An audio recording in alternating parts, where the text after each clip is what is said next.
What's up fam? It's Legend and I am back with another video. What if Naruto and Sasuke was sent to the Highschool DxD Universe Season 2 Part 2? If you guys enjoy the video, make sure to hit that like and sub button. The like goal is 6 likes, but if we can get more, that would be great. The sub goal is 1,150 by the end of the month. But finally, let's just get into the video.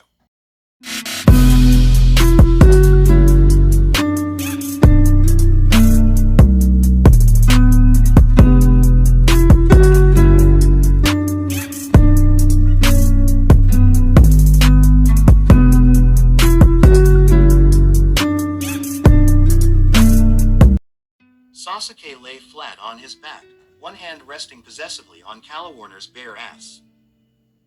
Even though they had both put their undergarments back on about 30 minutes ago, neither of them had moved much since. Kalawarner lay sprawled across his chest, her legs tangled with his, her arms wrapped around him lazily. Her brown eyes gleamed with smug amusement as she looked up at him, her chin resting just beneath his collarbone. "You've never shown this much affection before," she murmured, her voice teasing and low. "Keep rubbing my ass like this, and I'm gonna think you've fallen in love." Sasuke turned his head away slightly, a faint blush creeping up his cheeks. He didn't respond, but the slow, absent-minded motion of his hand over her curves didn't stop. Kalawarner caught the pink tint on his face and laughed softly, a smooth, knowing sound. She nuzzled a little closer into his chest, clearly satisfied with his silence and his touch. Meanwhile, downstairs in the living room, Naruto sat slouched on the couch, arms crossed, eyes narrowed slightly in growing irritation. Raynare was perched sideways in his lap, one arm resting along the back of the couch, her expression mirroring his boredom.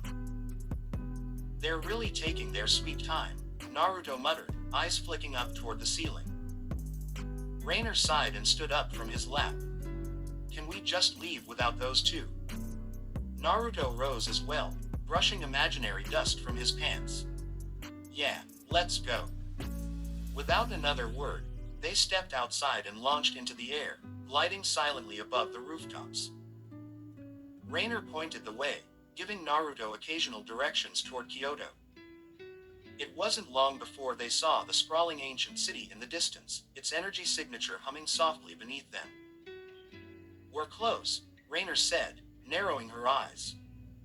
Naruto stopped mid-air, golden eyes flashing with Six Paths Sage mode. His senses expanded outward, and in less than 3 seconds, he zeroed in on 3 distinct chakra signatures.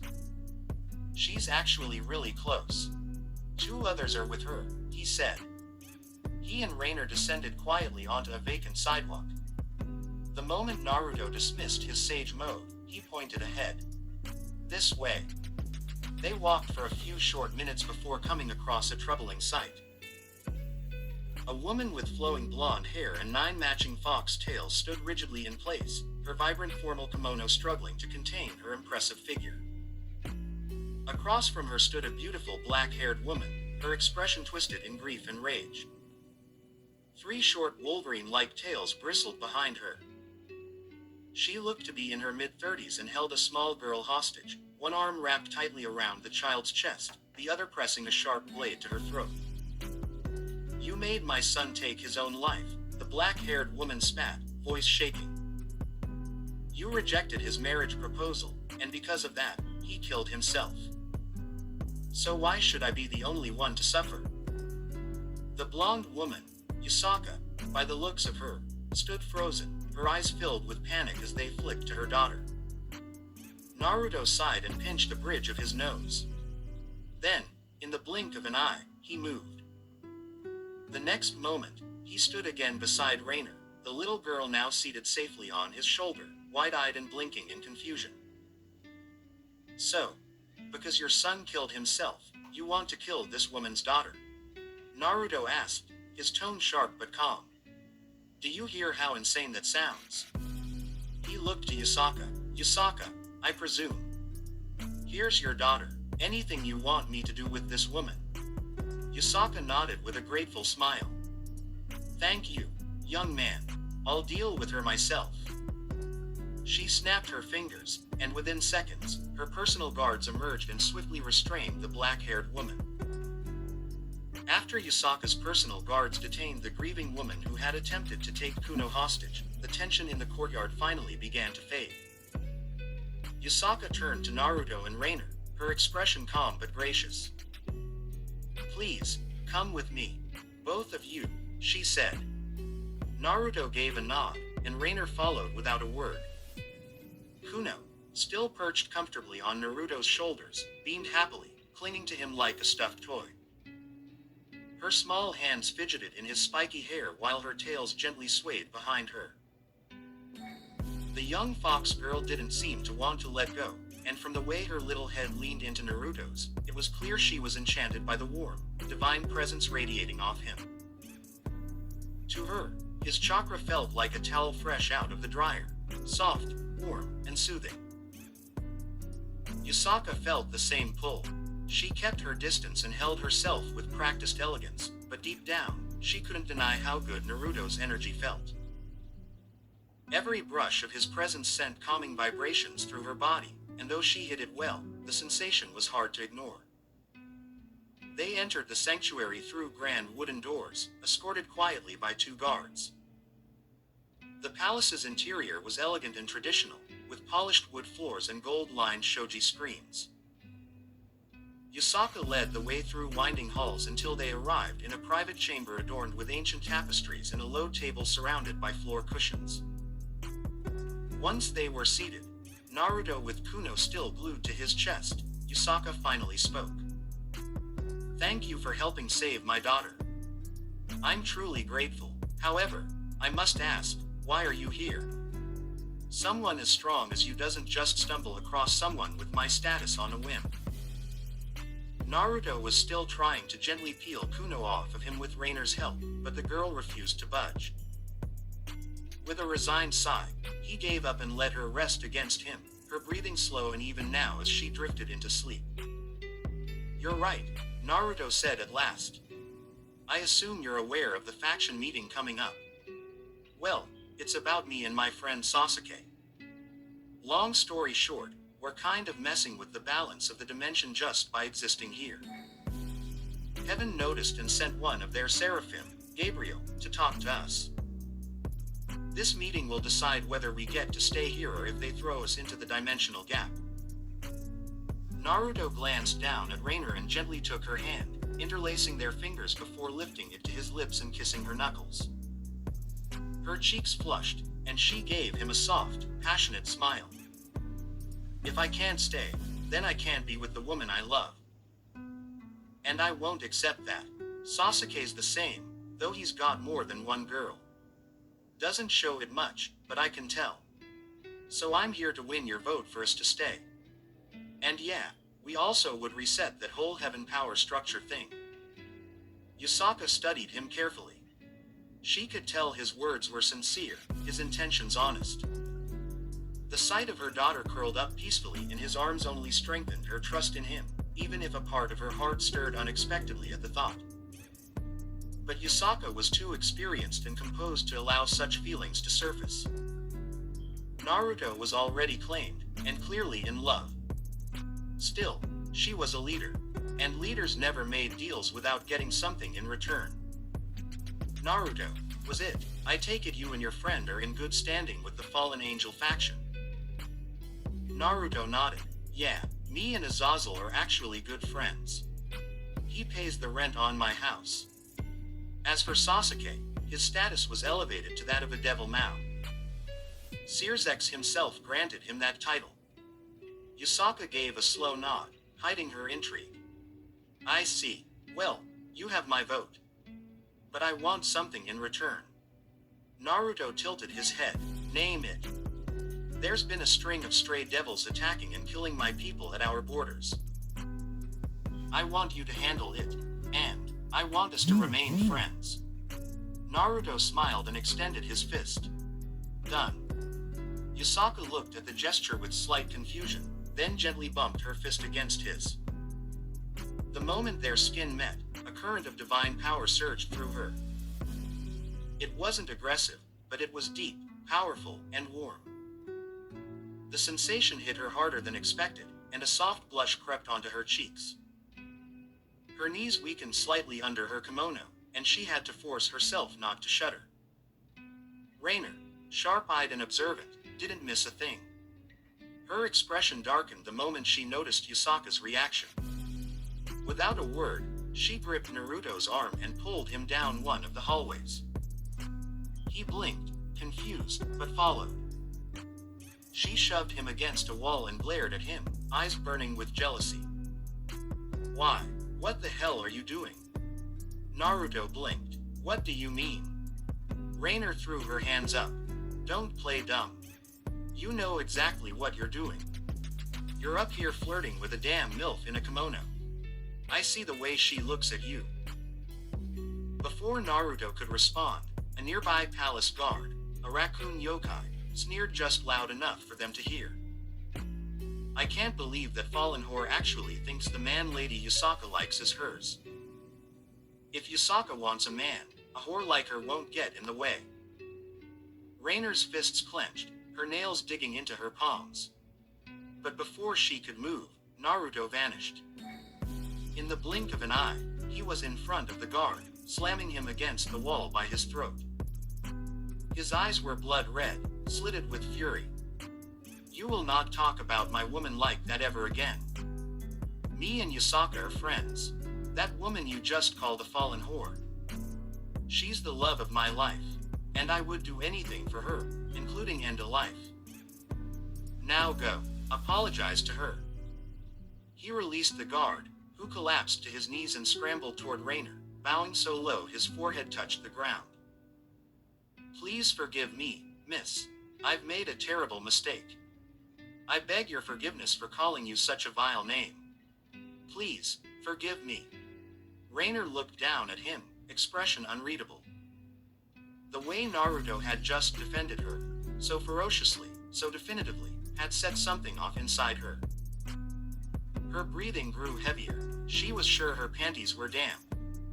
It's fine, she said, voice low but firm. Now, get up. The guard rose shakily, bowed again, and retreated. Naruto turned back to Raynare, who grabbed him by the collar and pulled him into a deep kiss, her lips crashing against his. This time, there was no teasing or playfulness, just raw, consuming passion. And Naruto kissed her back just as fiercely. As their lips parted, a thin string of breath lingered between Naruto and Raynare. The heat between them hadn't vanished. If anything, it intensified, but the two stood still, eyes locked, both of them breathing softly, shoulders slightly trembling with restraint. The raw, electric desire in their gaze was obvious, yet neither moved to act on it again. Naruto offered a small smirk, forcing his voice to sound casual. We should probably go. Raynare, her cheeks lightly flushed but composed, nodded with a faint smile. She gently reached for his hand, and he took it without hesitation. The two of them walked hand in hand through the polished corridors of Yasaka's palace. The golden lamps flickering overhead as a pair of Kyoto's fox guards escorted them silently through the majestic structure and out toward the exit of the sanctuary. Once the cool air of the outside brushed against their skin and they passed the sacred barrier that protected the yokai realm, Naruto finally spoke. I'll escort you back to the house, he said, his tone now sharper, more grounded. We may not have seen or heard from Kokobile in a while, but we still don't know where he is or what he's up to. Raynare gave a small nod, her fingers tightening slightly around his. You're right, best to stay cautious. The two made their way down the mountain path, moving through the shadowed forests with practiced ease. The trees rustled above them, the moonlight pouring in broken lines onto the path. Eventually, they emerged onto the streets of Kuo, and shortly after, arrived at the modest but comfortably modern house they now called home. As they walked through the front door, a warm scent of soup and light laughter greeted them. They froze, not out of alarm, but in surprise, and then both smiled at the sight before them. Sasuke sat shirtless on the couch, his posture relaxed but slightly tense, as though caught off guard. Kalawarner sat sideways on his lap, one of her arms looped around his neck while the other held a small bowl of soup. With deliberate care, she scooped up a spoonful and brought it to his lips. Sasuke grunted, turning his head slightly, but eventually accepted the bite. Kalawarner giggled softly and leaned in to kiss his cheek. Her blue hair shimmered under the room's light, cascading down the side of her face like a silken curtain. "This is so adorable," Raynare said, laughing quietly. "I so wish I had a camera."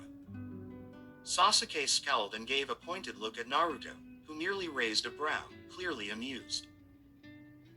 Kalawarner ignored Sasuke's grumbling and kissed him again, this time on the lips, lingering longer than before. Naruto cleared his throat. "Well, I'll leave the three of you be. I've got a small errand to run." Without waiting for a reply, he turned and stepped back outside, letting the door click shut behind him. He then left, and minutes later, after moving across distant rooftops and trees, he returned the border of Kyoto. He took a deep breath and closed his eyes, slipping seamlessly into sage mode. The world around him shifted. He felt every chakra signature in a wide radius, like flickering flames on a dark map. His brow furrowed. 4 stray devils, he thought. 3 scattered. And 1. His eyes snapped open. Is right above me. A crater exploded at the spot where he had stood just moments earlier. Naruto blurred backward, landing softly on his feet, his golden sage eyes locking onto the attacker. She descended through the dust like a feline shadow, her steps deliberate and sensual. She was stunning. Long black hair tied in 2 elegant loops behind her head, a black kimono trimmed in deep crimson hanging loosely around her figure, leaving the top carelessly open to reveal a generous amount of D-cup cleavage. Her hips swayed with every step, flip-flops clicking softly against the stone path. Twin black cat tails curled behind her, twitching with mischievous energy. Her slitted yellow eyes gleamed in the moonlight. "I finally found the source of that intoxicating chakra, NYA, she purred, smiling with sharp delight. Naruto narrowed his eyes. "So this is what a stray looks like. Can't imagine you killing other yokai, but you know what they say." The woman flicked her hand and launched a crackling purple orb straight at him. Naruto caught it midair and crushed it with a single squeeze, the energy vanishing with a hiss. He felt the breeze behind him shift and ducked just in time as a kick sliced through the air above him. He twisted and struck back, but his fist passed harmlessly through a dissipating cloud of purple mist. A voice whispered from behind. "My name's Kuroka, by the way. NYA tilde."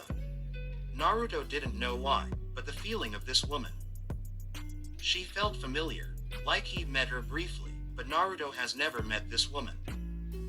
He was sure of it. Kuroka smiled, her tone playful yet oddly sincere. "And no, I'm not killing yokai. Just because I'm a stray doesn't mean I'd betray my own race." Naruto relaxed slightly. "Then why attack me?" Kuroka tilted her head and giggled. "Because I wanted to see how strong you are. NYA, and also." She suddenly appeared beside him, looping her arms around his right one, pressing it between her soft breasts.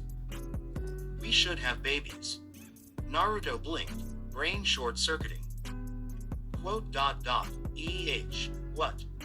She leaned closer, her lips brushing his cheek. "Because I want strong babies, so I can rebuild my clan." "You're strong, and I like strong men." Naruto stared at her, trying to process her forwardness. She was clearly insane, or fearless. Probably both. Kuroka purred again. "Just think about it, NYA tilde." Naruto blinked before trying to free his arm from her grip, but "I already have someone I love." But guys, I am ending the video here. If you like the video, hit that like button. Also subscribe if you enjoy the content and want to see more. Also, I know most of you completely forgot about Cockabeel. Same with Rias and all the other useless side characters. Also, I am thinking of doing a sub bank all the way to 5,000 subscribers. I'm already writing the special for it anyway. So yeah, but I am out, and I'll see you all in the next video. Stay blessed you all.